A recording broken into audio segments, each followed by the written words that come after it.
Let's begin with a quick review. We all make self-made hells, or what can be referred to as perfectly fitting torture machines. Now, you may not be aware that you have constructed a self-made hell. So if you are wondering if you have, consider these 3 questions. 1. Do I frequently experience mental and/or emotional distress? 2. Do I blame someone or something else for the distress? 3. As time goes by, does the distress get worse? If the answer is yes to all 3 of these questions, then it is a near certainty that you have constructed a self-made hell. Now, you might be asking yourself, well, wait a second, what if I know that I am responsible for creating my torture machine?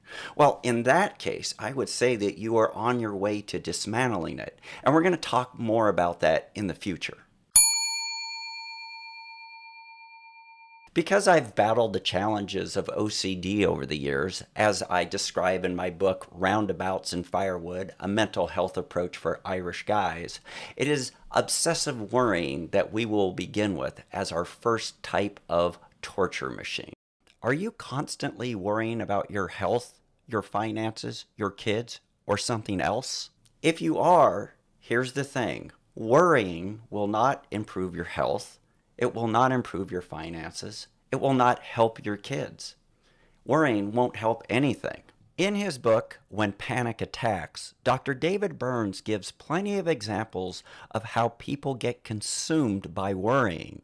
And worrying, which is the act of getting stressed out about a possible future scenario, whether it's improbable or probable, does nothing other than cause emotional and/or mental distress. So, obsessive worrying is a self-made hell.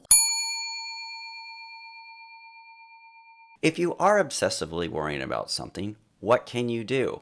Well, first thing you need to do is choose the path of truth over the path of lies. Now, the path of truth versus the path of lies is something that we covered in a number of videos last year, so it should look familiar.